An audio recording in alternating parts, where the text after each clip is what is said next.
I was in the kitchen when the phone rang. It was mid-morning, the kind of ordinary Tuesday that blurs into the next at my age. Sunlight lay in a square on the floor by the table. The kettle had just started to hum, steam feathering the air. I was rinsing a handful of rice for congee, listening to the grains tick against the metal pot, when the sound cut through. The house phone still startles me more than my mobile. The ring is too insistent, like someone banging a spoon on a pot lid. I wiped my hands on a dish towel and shuffled over, my slippers whispering against the tile. My knees ached in that familiar, complaining way.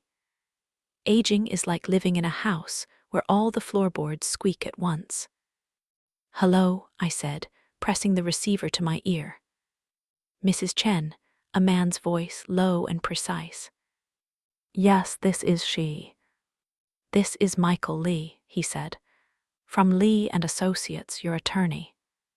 My heart skipped. Lawyers don't call just to chat. "Mr. Lee," I said, "is something wrong with the documents, with the house?" "Nothing is wrong with the documents themselves," he said. "But I did want to alert you to something that happened this morning regarding your accounts. I thought it best you heard it from me directly." My fingers tightened on the phone. What happened? The words tasted like dust. There was the faint sound of paper rustling on his end, or perhaps a keyboard. "First," he said gently, "are you in a place where you can speak privately?" I glanced around my little kitchen, sink, table, the potted plant my neighbor insists I am either overwatering or killing, depending on the week. The house was as quiet as always. My late husband's photo watched from the wall by the fridge, his smile frozen mid-laugh. "Yes," I said, "it is just me here." "All right," he said. "This morning around 9, my office received a call from a representative at Harmony Trust, where your investment and savings accounts are held. They contacted us because someone attempted to use a copy of your old power of attorney to obtain more access to those funds."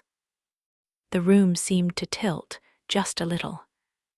"Power of attorney," I repeated. "But that's the paper you had me sign after my husband died, isn't it? So my daughter could help pay bills if I was in the hospital." "Yes," he said, "about 10 years ago. At that time, you signed a durable power of attorney naming your daughter, Chen, as your agent with fairly broad authority. It was intended, as we discussed, for emergencies if you were incapacitated. The bank has a copy on file." I gripped the edge of the counter with my free hand. "And someone tried to use it," I said. "Yes," he replied. "Your daughter called Harmony Trust this morning. She told them you have been having memory problems, and that, for your safety, she needed to be added as an online user with full transactional rights. She emailed them a scan of that power of attorney. The trust officer, to his credit, found some of her requests unusual and called us to confirm before proceeding." My heartbeat, which is usually slow and lazy unless I climb the stairs too fast, had gone sharp and fast. "Unusual how?" I asked. "She asked to change the mailing address on the account to her home," Mr. Lee said, "and to set up automatic monthly transfers from your primary investment account into a joint account in both your names. The amounts were significant." I swallowed. The kettle clicked off behind me with a small metallic sigh. I didn't move. "And you told them," I said. "I told them," he said, "that as far as I am aware, you are living independently. You have not been declared incapacitated, and I had no instruction from you to authorize such changes. I asked them to freeze any non-routine changes until we could speak." I let out a breath I hadn't realized I was holding. So nothing has gone, I asked. No money has left. No, he said firmly. No funds have been moved. Your existing deposits and payments are operating as normal. This was stopped at the request stage. The tile felt cold under my feet, even through my slippers. She told them I have memory problems, I said slowly. My daughter. Yes, he said, that is what they reported. I stared at the little calendar pinned to the wall by the phone. My daughter's handwriting smiled back at me in blue ink. Flight to Bali, back next Tuesday, complete with a doodled palm tree. She's on vacation, I said, in Indonesia.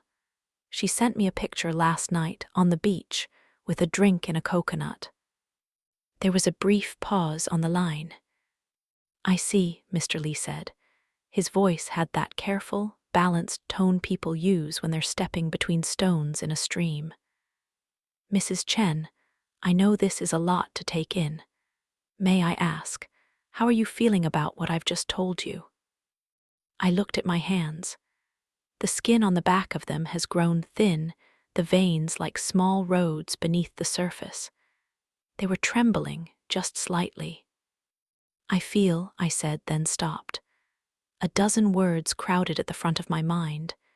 Betrayed, embarrassed, angry, confused, afraid. None of them were quite big enough. I feel foolish, I settled on, and old.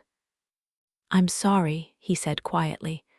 I wish the circumstances were different. What do I do now? I asked. Do I call her? Do I call the bank? Should I come in? If you are able, he said, I would like to see you in person, today or tomorrow. The trust officer has already flagged your file so that any further requests using that power of attorney will require additional verification. You are not in immediate danger, but this is a good time to review the documents you signed years ago and make sure they still reflect what you want, and to put some protections in place, if that is your wish. My gaze traveled, as it often did, to the small wooden box on the shelf by the table. It holds my husband's old watch, his wedding band, a letter he wrote me once from a business trip in 1978. When he was alive, the idea of documents had felt abstract. He handled the big things. I kept the day to day. I can come this afternoon, I heard myself say. After lunch, if the bus is not too crowded. I can have my assistant arrange a car to pick you up, he offered. I bristled just a little. I can still take the bus, Mr. Lee, I said. I'm not quite in a wheelchair. He chuckled softly. Of course, he said. I didn't mean to imply otherwise. Let's say 3 o'clock. Will that give you enough time? Yes, I said. 3 is fine. All right. When you come, bring any bank statements you have for the Harmony Trust accounts, and your copy of the power of attorney if you can find it. We'll go through everything together. Mr. Lee, I said, before he could hang up. Yes. Is it possible that she misunderstood something? I asked. The question sounded small and hopeful in my own ears. That the bank misheard, that this is confusion. He was quiet for a moment.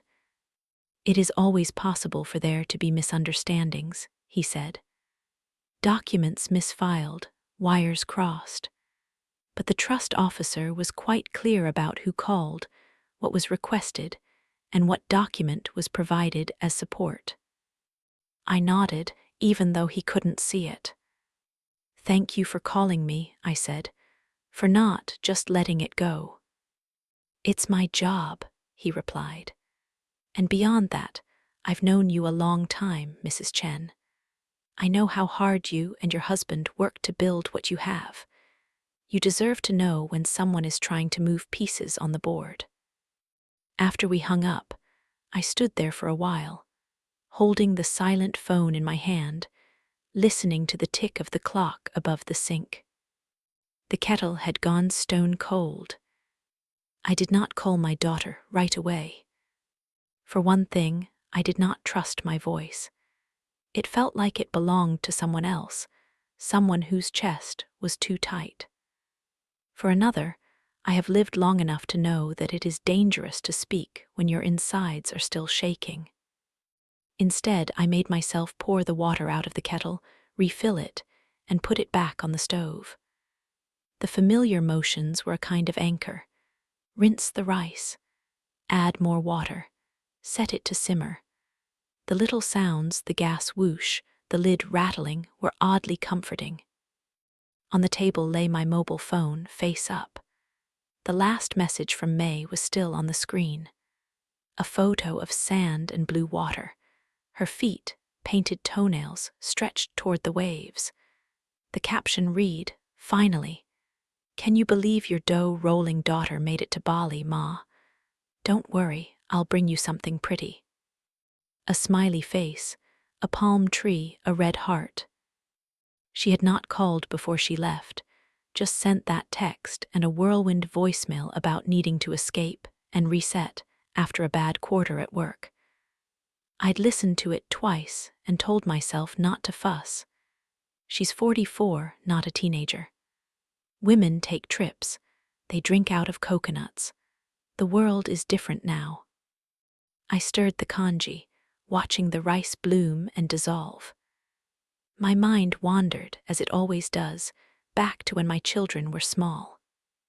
May was my first. Born in a cramped apartment over our tiny restaurant, on a bitterly cold night when the heater went out, and my mother-in-law wrapped hot bricks in towels to keep my feet warm. She came out with a full head of dark hair, and a cry that sounded more outraged than frightened. "You have opinions already," I'd whispered to her, exhausted and ecstatic. When her brother David was born 5 years later, quieter and more watchful, people said he would be the serious one. May was the spark, always moving, always wanting. As a little girl, she had a way of throwing her arms around my neck that made everything else in the world blur. I had not always known what to do with that wanting. When we first opened the restaurant, money was thin as paper. We saved every extra dollar in an envelope in a locked drawer, dreaming of a house that wasn't above a grease trap. I worked 12-hour days, 6 days a week. May sat in the back booth doing her homework, swinging her legs, asking when I'd be done. Later, I would say, "Go check on the tea for table 3. Sometimes, when she begged for a new jacket like her friend S or to go to a movie with her class, I would snap. "We are not the Chens of Beverly Hills. We can't just buy everything you see." The look on her face in those moments hurt, then shuddered, still pricks me when I can't sleep. David, by contrast, asked for little and brought home good grades like offerings. When he got into college on a scholarship, I told him, "You are my good boy. You make me proud." I did not realize, until much later, how that sentence might have sounded to the daughter who had struggled through community college part-time, and then dropped out to help more at the restaurant. Years have gone by. We moved to a small house, then to this condo after my husband died and the stairs got too much. I sold the restaurant. Mr. Lee helped us set up a trust and accounts. "For the children," we said, feeling both hopeful and old. May went into sales. Insurance at first, then tech, then some kind of marketing I've never quite understood. She is always chasing something, bigger commissions, better apartments, the next thing. She calls when she is excited and when she is in trouble. I have bailoed her out more than once. Helped with a down payment that turned into a breakup. Paid off a credit card she swore was a one-time emergency. "Don't tell David," she'd say when I hesitated. "He doesn't understand. He thinks everything is numbers on a spreadsheet." I didn't tell him. I told myself this was what mothers do. We help where we can. We don't broadcast our children's mistakes. Now, staring at the steam rising from my pot, I wondered when exactly help had crossed the thin line into something else. My mobile buzzed. For a wild second my heart leapt, May, calling to say there had been some stupid, fixable mistake, that she had forgotten to warn me the bank might call, that Mr. Lee had misheard. But the screen showed a different name. David. I hesitated, then answered. Hi, Ma, he said. You busy? Just cooking, I said. Why? I got an email from Mr. Lee's office, he said, asking me to confirm I could join a meeting with you this afternoon. I was about to call him, but I thought I'd check with you first. Of course, Mr. Lee, always tying the threads together. Years ago, when we did the estate plan, we made David the successor trustee and backup power of attorney, just in case something happened to May. At the time, it had seemed like one of those theoretical things. Cars crashing into buildings, planes falling from the sky. It's about some banking thing, I said slowly. He called me just now. Do you have time to come? I can move some things, he said immediately. I'll tell my assistant to reschedule the 2:30. Are you okay? He sounded serious. I'm all right, I said, a little shaken. Do you want me to come get you? He asked. Or I can meet you there. I'll take the bus, I said automatically. It stops right near his office. Ma, he said, it's not a problem for me to swing by. It's 10 minutes out of my way. Something in me stiffened. I am not a package to be picked up, I said, more sharply than I meant to. I can still get myself across town. There was a small pause. I know, he said, gentler. I didn't mean it like that. I just want to make it easier. I closed my eyes for a second. That word again. Easier.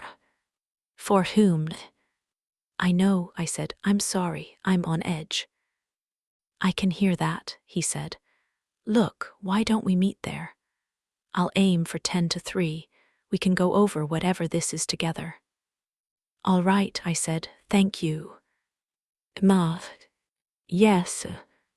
If this is about May, he said carefully, don't feel like you have to protect me from it, or protect her from me. I'm a big boy now. His voice held a dry humor that was his father's, but there was something else under it too, concern, weariness.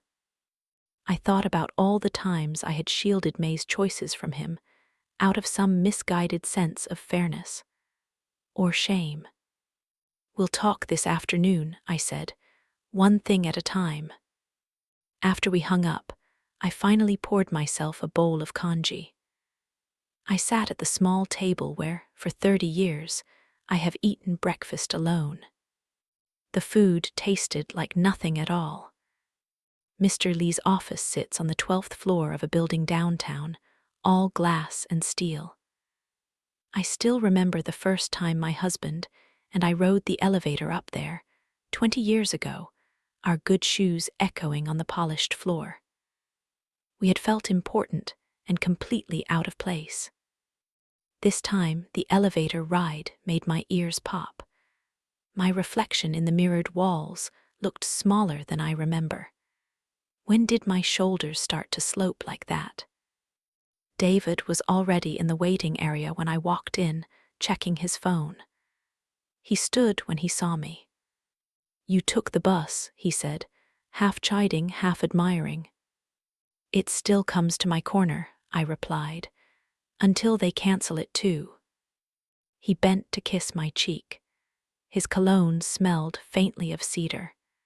He wears suits now that cost more than a month's rent from our old life, but he still fiddles with his tie when he's nervous. He was fiddling now. Ma, he said quietly, what's going on? Let us sit first, I said. No use telling the whole story twice. Mr. Lee emerged from his office a moment later, tie a little crooked, glasses low on his nose. He shook David's hand, then mine with both of his. "Thank you for coming in so quickly," he said. "Please come back, we'll talk where it's more private." His office was lined with shelves of binders and neatly framed certificates. A large window looked out over the river, glittering in the afternoon light. Everything in the room felt solid. Heavy desk, thick carpet, the sort of place where decisions get written down in ink that never fades. We sat, he folded his hands. "I spoke to your mother earlier," he said to David, "but I wanted to make sure everyone heard the same information at the same time." He went over the basics again. The call from Harmony Trust, the attempted access, the old power of attorney. As he spoke, I watched David's face. At first it was just intent, the way he looks at a spreadsheet. Then something else, anger, maybe, or hurt, began to creep in around his eyes. "She told them my mother had memory problems." He interrupted once. "Yes," Mr. Lee said, "that was their report." David's jaw tightened. He glanced at me, then back at Mr. Lee. "Has there been any official capacity determination?" he asked. "By a doctor?" "Not to my knowledge," Mr. Lee said.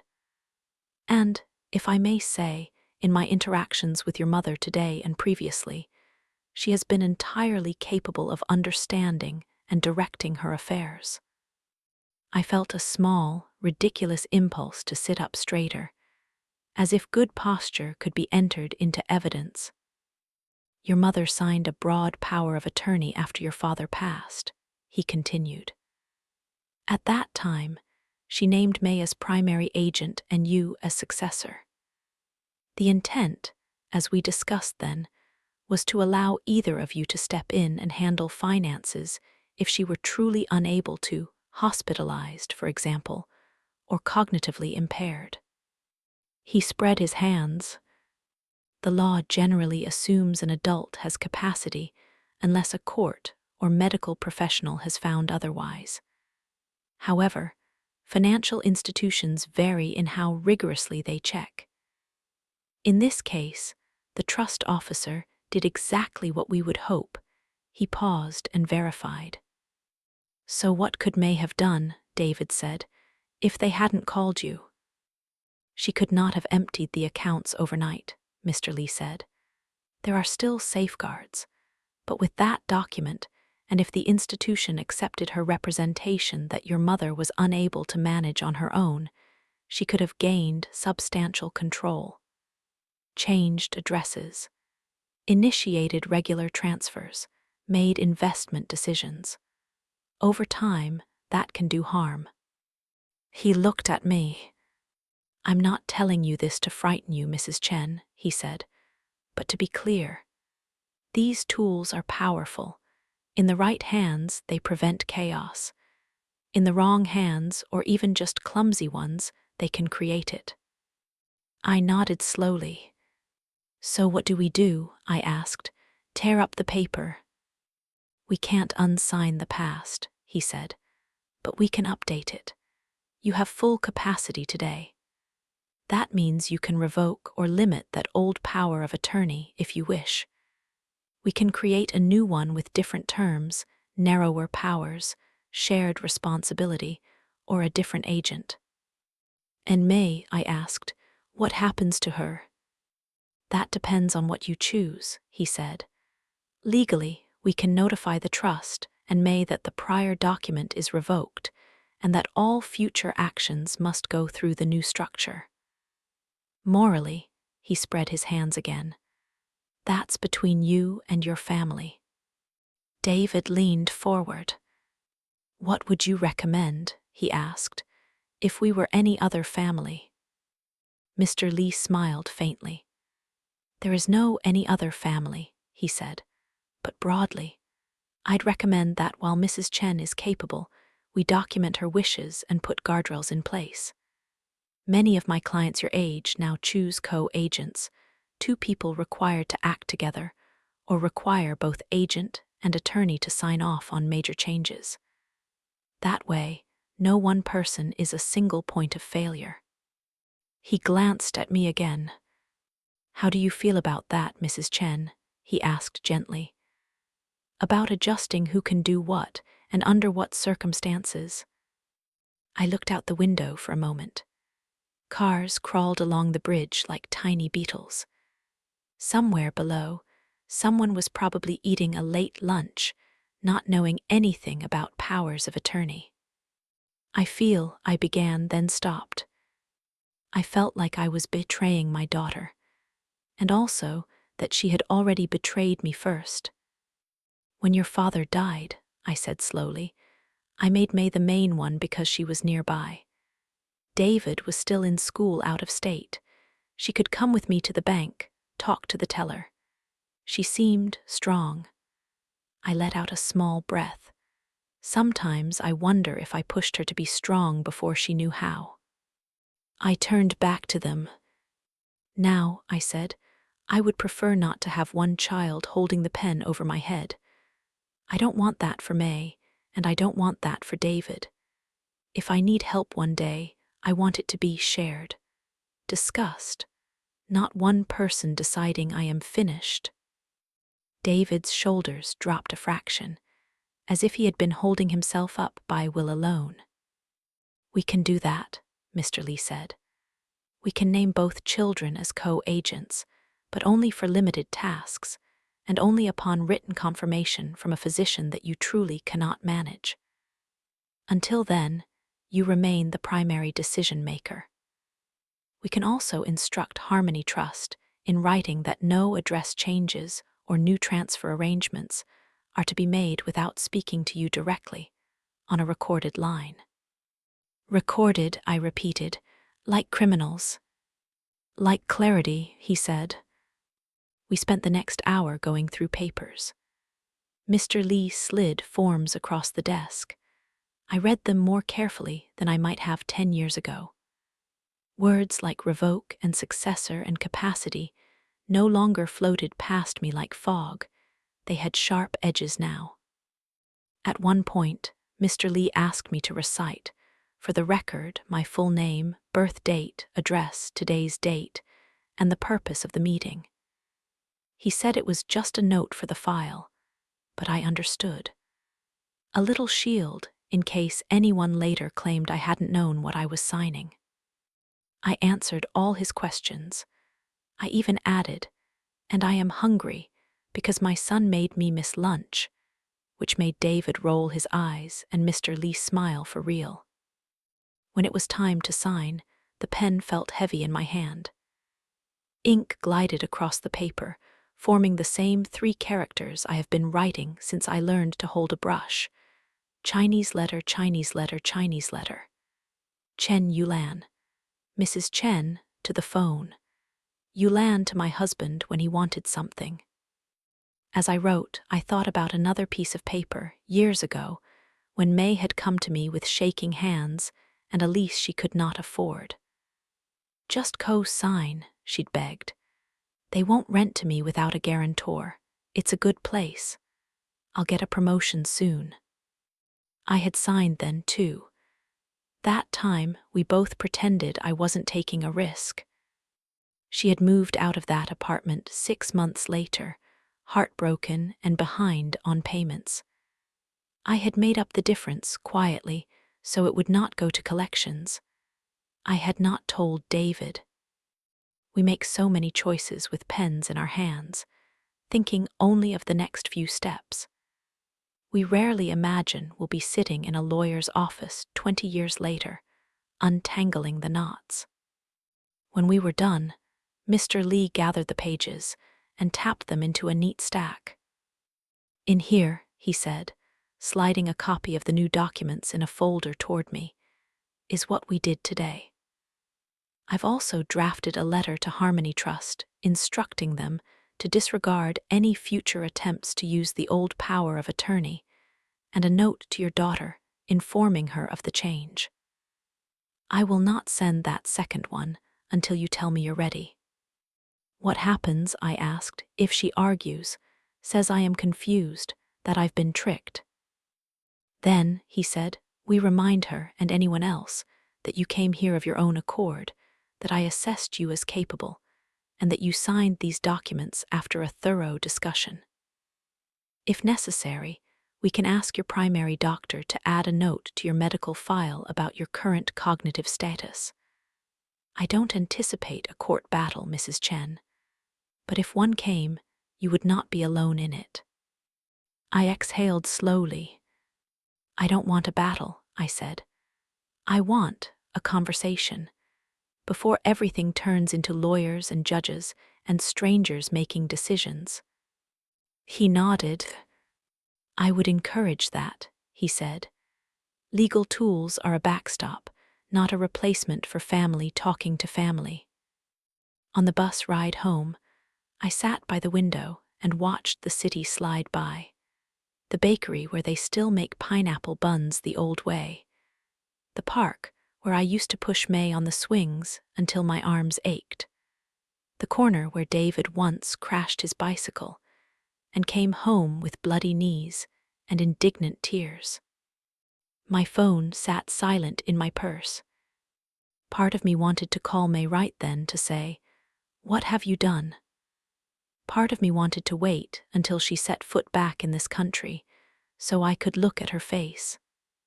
In the end, I did neither. I went home, boiled water again, and made myself a cup of jasmine tea. I sat at the table and looked at the folder Mr. Lee had given me. For a long time, I did not open it. Finally, I flipped it open, pulled out the top page, and slid it under the magnet on the fridge where the calendar had been. It felt like hanging up a small, invisible fence. 3 days later, May came home. I knew not because she told me, but because I saw the update on the little family chat that David had set up against my will. A photo of May's suitcase on the floor of her apartment, half unzipped, clothes spilling out. Back to reality, the caption read. Who missed me? A few of her friends replied with emojis. David did not respond. Neither did I. An hour later, my phone rang. Ma, May's voice, bright and slightly manic. Did you see the photos? Wasn't that beach amazing? You should come with me next time. Old ladies go to Bali all the time, you know. I saw them, drinking smoothies and doing yoga. I saw, I said. The coconuts looked very impressive. She laughed. You would have hated the food, she said. Too much fusion, not enough actual cooking. How are you? You sound tired. Are you all right? I'm fine, I said. We need to talk. There was a tiny pause on the line, so small most people would not have noticed. But I am her mother. I remember the first time she lied about brushing her teeth. Her voice had done the same little skip. Sure, she said. About what? About the bank, I said. About Harmony Trust, about Mr. Lee. Silence. The kind that makes your ears ring. Ma, she said at last, her voice strained. What did he tell you? He told me, I said slowly, that you called the trust office while you were on vacation. That you told them I have memory problems. That you sent them a copy of the old power of attorney. That you tried to change the mailing address and set up transfers. That's not what happened, she said quickly. Not exactly. They must have made it sound worse. I was just trying to streamline things. It was just a few forms.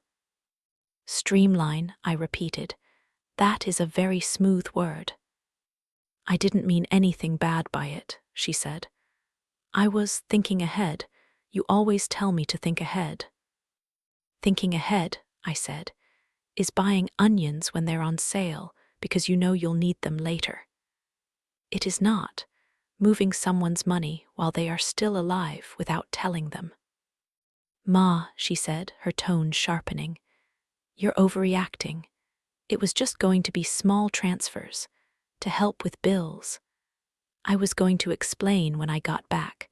I didn't want to worry you while I was away. Mr. Lee said the amounts were significant, I said, and that you told them I had memory problems. You forget things sometimes, she shot back. You told me yourself you walked into a room and didn't know why. You almost sent that scammer a check last year. Remember, I caught it. I've been helping you already. My face burned. That is true, I said quietly. I did forget a word one day, and I did almost send a check to a fake charity. You were right to stop me. But forgetting why I walked into a room is not the same as forgetting who owns my house. You don't understand, she said, her voice climbing. You don't see how bad it could get. I'm just trying to make sure everything is set up. So if something happens, we don't have to scramble. You mean, I said, you don't have to scramble. That's not fair, she said, wounded. You think I'm doing this for me. The transfers were to a joint account, I replied. Your name and mine, not mine and David S. Not mine and Mr. Lee's, yours. I'm the one who lives closest, she said. David is in the suburbs with his perfect family and his perfect job. He doesn't see what I see. The way you repeat yourself. The way you get tired. Who's going to take care of you, Ma? Him on a spreadsheet. Or me actually being there. Her words hit like small blows. Some were true. I am more tired. I do repeat stories. My body is changing faster than I like. But underneath her anger, I heard something else. Fear of the future, of being the one holding the bag. I never asked you to take care of me alone, I said softly. You didn't have to ask, she said. It's in here. I could picture her tapping her chest. Filial piety, remember. You gave us that lecture 1,000,000 times. One day you will have to look after your old mother. Well, I'm planning to, and I'm making sure I don't go broke doing it. There it was, naked at last. You are worried about money, I said. Of course I am, she snapped. Do you know how expensive everything is? Rent, healthcare, kids, school. You and Dad saved for years. You have this nice little nest egg sitting there doing what? Earning interest. Meanwhile, I am one bad month away from... She stopped herself. From what? I asked quietly. From missing a payment, from losing an apartment. From losing control, she said, her voice suddenly small. From ending up like Auntie Lee, living in some tiny room above a shop, depending on remittances from cousins overseas. I don't want that, Ma, I caw. Her breath hitched. I thought, she said, what's the point of all your saving if not to help? You always said it was for the children. Well, I'm your child. Yes, I said, you are. And David is fine, she rushed on. He has his salary, his wife's salary. College funds, they're set. You've always favored him, whether you admit it or not. I just wanted to make sure I didn't end up with nothing when you're gone. Or worse, that I end up drowning while you're still here because I'm trying to manage it all. The words I favored him landed like small stones in my stomach. Old guilt stirred. When you were 16, I said slowly, and you wanted to take that art program instead of working weekends at the restaurant, I told you we couldn't afford hobbies. I told you your brother's tutoring was more important. Do you remember? Of course I remember, she said. You said he has a future, like I didn't. I was wrong to say it that way, I said. I have known that for a long time. Silence. You asked me for help later, too, I went on. When you left college, when you moved in with that man who didn't keep a job, I was so angry you were repeating my mistakes that I called you irresponsible. Instead of listening to why you needed help, I scolded you for needing it at all. I learned not to ask, she said bitterly, only to take what you offered or what I could get. Her honesty was like a knife. It cut both of us. I am not blameless, I said. I know that. I made you feel less than your brother when you were small. I made love sound like it had to be earned with achievements. I also gave you money when I should have given you boundaries. But May. I took a breath.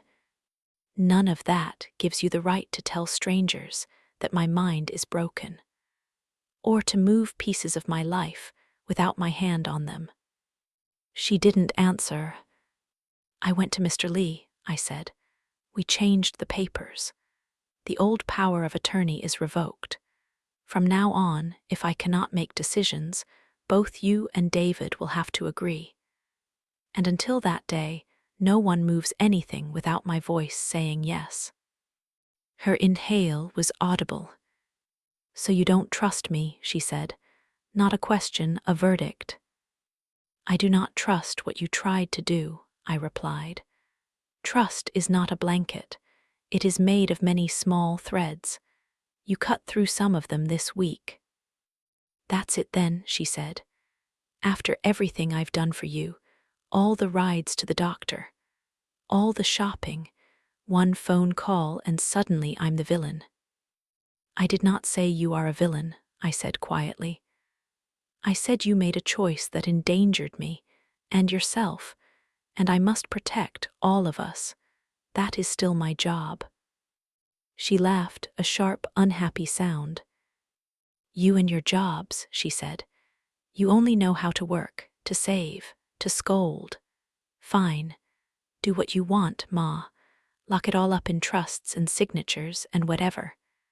Just don't come crying to me when you can't remember how to use the stove. The old me, the younger, angrier me, might have snapped back, might have said, "Don't worry, I won't." Might have thrown her own words about filial duty back at her like darts. The woman standing in my little kitchen, with the folder on the fridge and the ache in her chest, did not. May, I said instead, I am already crying. There was a small, strangled sound on the other end of the line, and then the call disconnected. I stood there, holding the phone, listening to the faraway sound of a dial tone, and let the tears come. They were not dramatic, heaving sobs. Just quiet, steady drops that blurred the calendar on the fridge and made the floor look farther away. When they were done, I made another cup of tea. I have learned, over 72 years, that there is very little in life that cannot be at least endured with a warm cup in your hands. That night I could not sleep. Every time I closed my eyes, I saw May at different ages. 3 years old, sitting on the floor of the restaurant, banging chopsticks on a pot. 12, rolling her eyes when I told her to study. 18, standing in the doorway with a backpack, saying she was moving out. 30, curled on my sofa after her divorce, mascara streaked, insisting she was fine. 44, on a beach, smiling at the camera. 44, in some office or on a hotel bed, telling a stranger that her mother's mind was slipping so she could change an address. I turned on the lamp and looked around my bedroom. The same dresser we bought when we moved into this condo. The same quilt my sister sent from Taiwan, fading at the edges. On the nightstand, my glasses, a library book, a photo of my husband holding both children at the zoo, a plastic elephant in the background. In the half-light, the familiar room felt slightly foreign, as if someone had come in and moved everything an inch to the left. I thought about something Mr. Lee had said, almost in passing, as he walked us to the door. Consider, he had remarked, telling a few trusted friends, not the details necessarily, but that you are updating things. Secrecy is how these situations fester. There is no shame in protecting yourself. At the time, I had bristled. In our culture, we do not air family troubles like laundry. We present the good dishes to the world and wash the cracked ones in private. But lying there in the dark, listening to the hum of the refrigerator and the soft whoosh of cars outside, I felt very alone. The next morning, after a night of half sleep and too much thinking, I put on my good pants and my comfortable shoes and walked the 4 blocks to the community center. On Wednesdays, they have Tai Chi in the multi-purpose room. I started going 6 months ago, after my doctor told me, as gently as she could, that my balance was not what it once was. At first, I resented every slow movement. Now, there is something soothing in the way we all move together, like a field of grass in the same breeze. After class, while we were putting on our jackets, my friend Lily asked, "You look tired today, Yulan. Too much late-night television." Lily is 78, shorter than me by a head, with a laugh that starts in her belly. She has 3 sons and an opinion about everything. "Too much late-night thinking," I said. "You should stop doing that," she replied. "It causes wrinkles, look at me." She pointed at her own deeply lined face and grinned. "I have obviously thought too much." Despite myself, I laughed.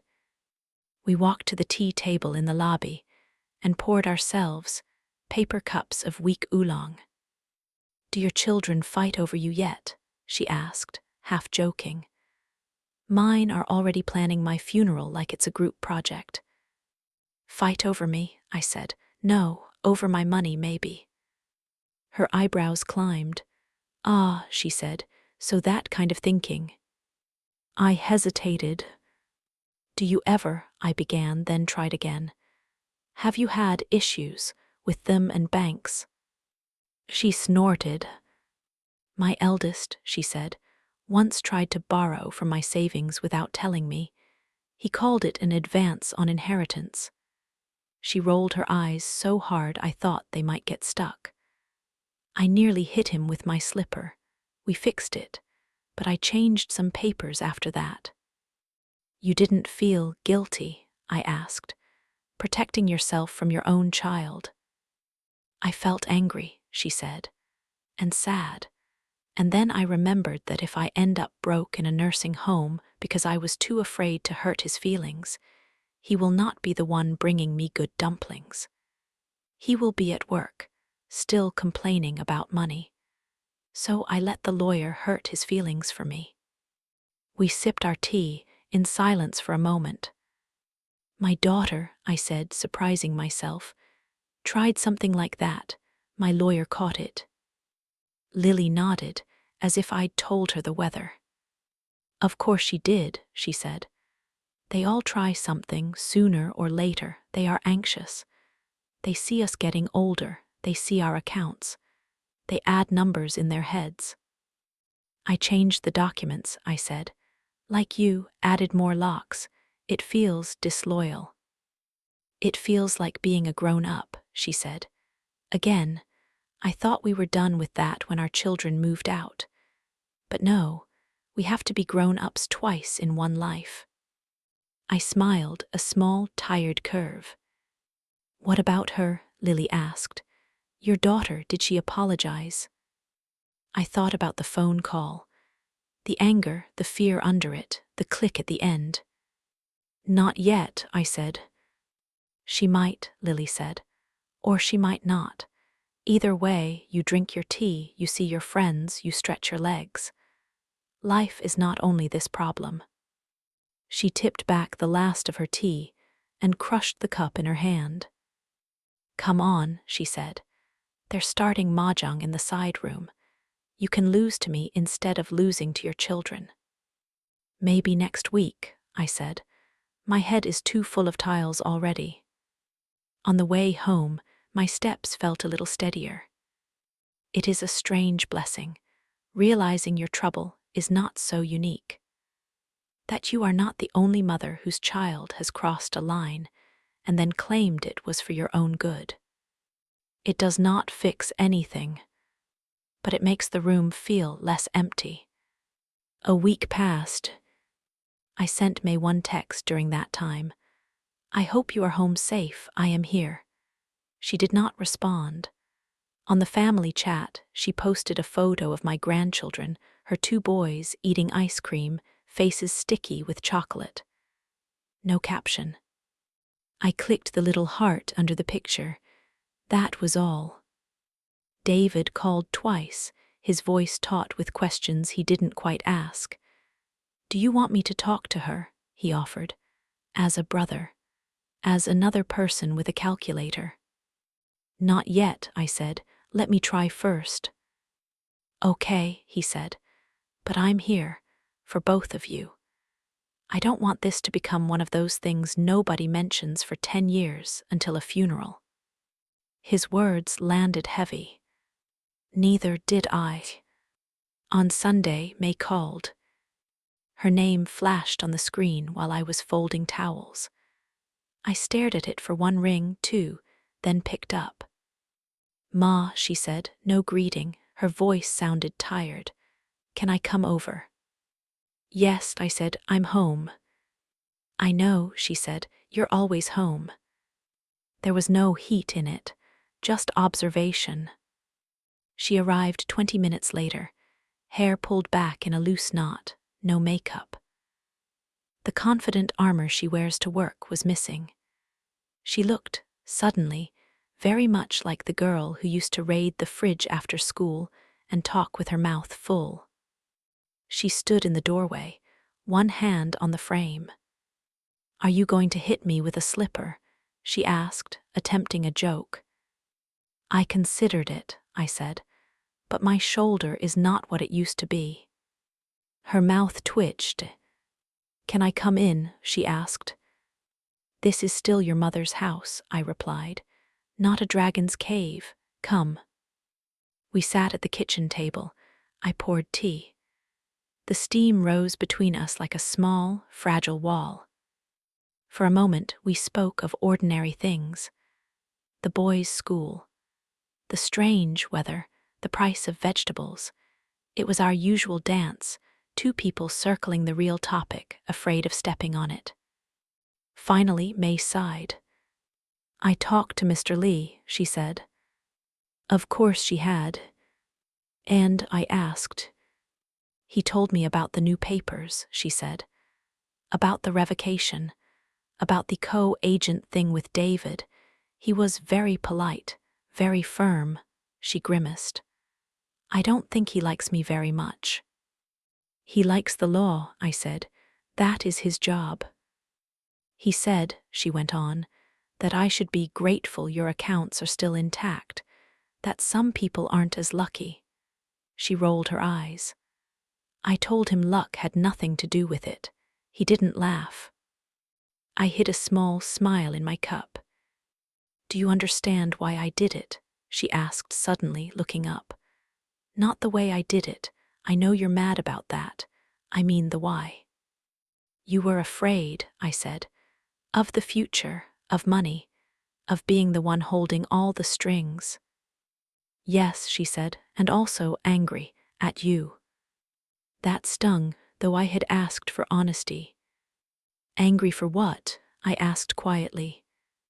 For making me feel like a disappointment, she said, her eyes shining. Like the messy one, the one who always needs saving. And then, when I finally try to take control like everyone says I should, I do it wrong and become a thief. Her voice cracked on the last word. I didn't call you a thief, I said. Those are your words. What would you call it? She demanded. What I did. I took a breath. I would call it, I said slowly, a desperate act done in secret that could have hurt us both.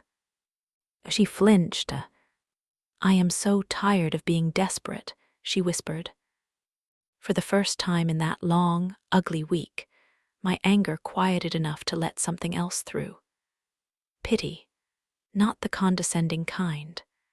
The kind you feel when you see a person you love standing in a corner they painted themselves into. When your father and I were young, I said, we had nothing, less than nothing. We owed the supplier, the landlord, the electric company. We hid from knocks on the door. I was desperate too. I took on every catering job, every extra shift. I made myself small to keep the business alive. I was so afraid of drowning that I forgot to teach you how to swim. She blinked, confused. I taught you to work, I clarified, to save, to fear debt. I did not teach you how to talk about money without shame, or how to say, I am in trouble before it becomes a fire. That is my failure. Tears spilled down her cheeks. You're really good at making me feel guilty, she said, half laughing, half sobbing. I am also good at making myself feel guilty, I said. It is one of my useless talents. We sat there, the kettle hissing softly in the background. I cannot undo what you did this week, I said at last. The trust officer will always have that note in his file. Mr. Lee will always remember that phone call, and I cannot pretend it did not hurt me. It did. I know, she whispered. I hate that I did it. I keep replaying it, telling myself I was just trying something, like dipping a toe. But if they had said yes. She covered her face with her hands. I didn't want to steal from you, she said through her fingers. I wanted to redirect, to protect myself, to make sure there was something solid. By making my ground less solid, I said. She dropped her hands and looked at me. I'm sorry, she said. The words were small, but they were whole. Not just because I got caught, because I scared you, because I lied, because I made you feel crazy. The admission loosened something in my chest. Thank you, I said. We sat in the apology for a moment. Let it breathe. I am still going to keep the new documents, I added. I am not changing them back. I figured, she said. But, I continued, I am not closing the door on you. I am closing some doors on access. That is different. She frowned slightly. I will help you, I said, within reason. Not with secret transfers. Not with joint accounts I do not see. But if you are in real trouble, health, housing, the boys, I would rather you come to me and say, Ma, I need help, than find out because a lawyer calls me. I don't want to be the one always needing help, she said, her voice raw. I want to be the one who helps you for once. Then start with honesty, I said. Help me by not making me guess which of your words are true. We held each other's gaze. Okay, she said quietly, I can try that. Also, I added, you will tell your brother what happened. Her eyes widened. David, she said. No, he'll judge me. He'll never trust me again. He has a right to know, I said. Your actions affected his future too, and mine. Secrets are poison, May. I have been feeding them to this family for years, thinking they were medicine. She winced. Will you be there? She asked, sounding much younger than 44. Yes, I said, we will do it together, not tonight, but soon. She nodded, gaze drifting to the folder on the fridge. I hate that thing, she muttered. I hate that it is necessary, I said, but I am glad it exists. We finished our tea in silence. When she left, she hugged me in the doorway. It was not the fierce, childlike hug of her youth, but it was not a polite pat either. Her arms wrapped around me, careful of my back. I felt the slight tremble in her shoulders. I'll call you tomorrow, she said into my hair. Call when you can, I replied. I am here. After the door closed, I stood for a moment, resting my hand against the wood. The house hummed around me, the refrigerator cycling on, the distant murmur of a neighbor's television. On the table, 2 cups sat side by side, tea leaves clinging to the bottoms. I picked them up and carried them to the sink. As I rinsed them, I realized my hands were no longer shaking. A month later, the 4 of us sat in Mr. Lee's office together. It was not a courtroom. There were no judges, no gavels, just a lawyer, 2 grown children, and 1 old woman trying to thread a needle between love and caution. David had read the documents already, of course. He asked sensible questions about contingencies and signatures. May shifted in her chair, uncomfortable in this world of clauses and subsections. "I'm not putting anyone on trial," I said before Mr. Lee began. "I just want everyone to hear the same words. No more secrets." Mr. Lee, bless him, spoke calmly. He explained the new structure. Co-agents, doctors' letters, the limits of each role. He did not look at May any differently than he looked at David. Or me. "This is not about punishment," he said at one point. "It is about clarity. In my experience, the more clearly a family writes down what they mean, the less they have to fight about what they think they said later." When he was done, he asked, "Do you have any questions?" May raised her hand, half ironically. "What happens," she said, "if 15 years from now, Mom actually can't make decisions? And David and I disagree." "Then," he said, "you will have to do what siblings have always done. Talk, compromise, maybe bring your own children into the conversation. Or, if you truly cannot agree, ask a court to appoint someone neutral. But that is a problem for a future that is not here yet." He looked at me. "For now," he said, "your mother is in charge." I smiled at that, a small, private smile. On the way out, David walked ahead to answer a work call. May lingered by the elevator with me. "You realize," she said, "we're going to be old one day too. The boys will be dragging me to some lawyer's office, asking if I know the date." "Good," I said. "That means you lived long enough to be a problem." She laughed, startled. "Will you help me?" she asked. "If that day comes and you're still here, help me not do what I did to you." "If I am still here," I said, "I will hit you with my slipper." She bumped her shoulder lightly against mine. "Deal," she said. The elevator doors opened. We stepped in together. We have not fixed everything. There are still old wounds. Some night, when the bills pile up or a client is cruel, she may still feel the old urge to reach for whatever lever seems easiest.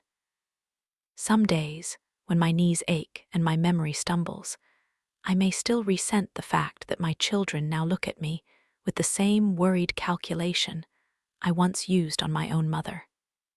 But there are also new habits. I have started going to the community center twice a week. Tai Chi on Wednesdays, a writing group on Fridays. I even attend a little seminar they offered on avoiding scams and financial abuse. Sitting in the back with my glasses low on my nose, nodding along as a young woman in a blazer explains, respectfully, what robocalls are. Sometimes, after class, I sit with Lily and a few others, and we compare notes, not just on exercises, but on children, doctors, banks. We say things out loud we might once have swallowed. May calls more often now, sometimes just to tell me something funny one of the boys said. Sometimes, tentatively, to ask my opinion before making a leap. Once, she sent me a photo of a notepad where she'd written, "Ask before acting," in big letters. New motto, the text said. David comes by on Sundays with his kids. He and May have their own quiet conversation brewing, full of old sibling rivalries and new adult truths. That is their work to do. As for me, I keep the folder on the sideboard now, not on the fridge. I know where it is.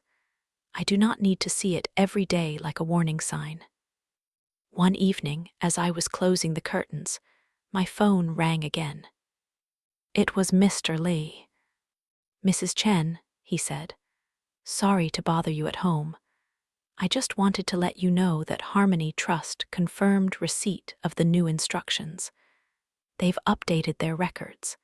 Any future attempts to use the old document will be denied." "Thank you," I said, "for everything you've done these weeks." "I only did my job," he replied. "You did the hard part." After we hung up, I stood at the window for a moment, looking out at the streetlights flickering on one by one. When my husband and I first put money into those accounts, we imagined a simple story. Work hard, save, leave something for the children. We did not picture lawyers and passwords and delicate, painful conversations. But life is rarely the story we sketch in our 20s. I pull the curtains closed and turn back to my little living room. On the coffee table lies a drawing my youngest grandson made, a lopsided house, a stick figure with gray hair, and above it, in big shaky letters, N-A-I, N-A-I. Grandma. I pick it up, smooth it out, and tuck it into the wooden box with my husband's watch. The future is still uncertain. It always has been. My body will grow more fragile. My mind may, too. My children will continue to be themselves, flawed, fearful, loving in crooked ways. But tonight, as I turn off the lights and make my way carefully to bed, one hand on the wall for balance, I know this. My accounts are no longer something that can be quietly rearranged without my voice. My story is not entirely in someone else's hands. I am sadder than I was a month ago, wiser, perhaps.